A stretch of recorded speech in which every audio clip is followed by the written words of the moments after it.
but when he had patiently explained it, Lee just didn't get it. He'd smiled kindly and promised he would tell her another time when her brain had matured and could encompass it.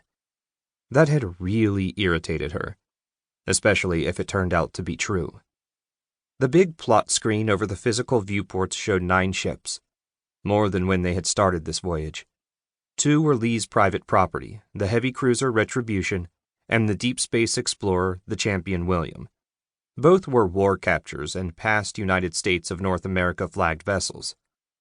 Gordon had seized both while making war on the USNA for his clan of Redtree. The mothers of Redtree had sold both off to Lee as unsuitable to their use. For commerce, they had retained some merchant vessels. The captured USNA destroyer renamed Sharp Claws they also kept, feeling the smaller warship cheaper to operate and suitable to a clan with merchant ships. They, however, had sent it along with Lee and Gordon on their voyage of exploration in return for training and shares for 6 clan members and an extra share to the ship for each of them. So far, it had been an excellent investment. To the plus, they'd found a water world and a wealth of metal sources on their outward voyage. Nobody with even the smallest share was going home poor. They'd also found a system-bound race of aliens with whom they were unable to trade or come to any agreement, so that discovery was a wash. The ship Lee was sitting in was the High Hopes, a deep space explorer by type, and the ship she had grown up on. Gordon owned a third of the High Hopes, as he had for years while partnering with Lee's parents as an explorer. Lee owned 2/3, unfortunately by inheritance. Her parents had been killed after finding a Class A world, before they could return and register claims to it. Lee was thus heir to their claims shares on Providence, as well as her personal claims of land on the planet itself. That alone made Gordon and Lee rich beyond any of the kings in human history. Lee sat at a second-tier couch, plugged into the command circuit, watching everything but saying little. Gordon was in command of not only the High Hopes, but the fleet around them. Lee was owner, and under Derf-home law and clan custom she could speak to the use of her property, but at just shy of 15 she was still in a semi-adult status somewhere between a child and an adult as viewed by Earth law.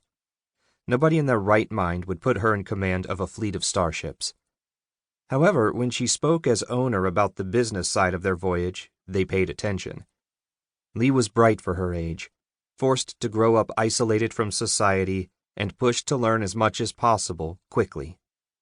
Living on a ship with all its hazards and being useful to her parents and Gordon in their explorations had demanded it.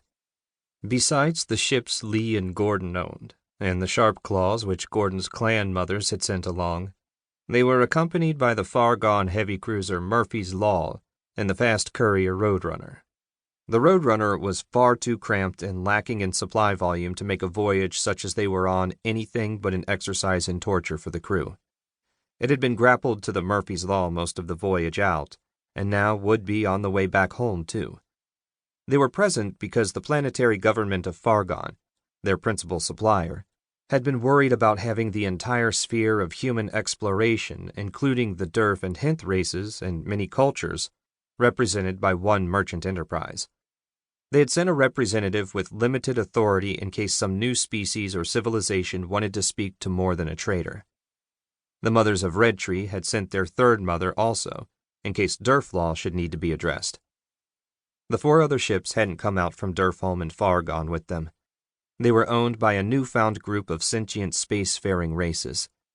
They were the first aliens that humans found with their own starships, and they were returning to the human sphere of influence with Gordon's ships. All the ships under Gordon's command had been called the Little Fleet when they prepared for their journey at Fargon and Derfholm. If they kept adding ships like this, the name would be silly pretty soon. The Little Fleet had quickly gotten involved with the internal affairs of these new people, the group being in something of a crisis.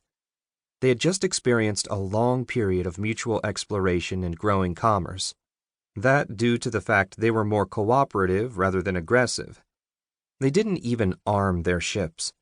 That had been spoiled by the discovery of an aggressive race they labeled biters, who stopped the others' exploration and threatened their commerce by preying on their ships. This new group had been very interested in trade, and especially in buying weapons.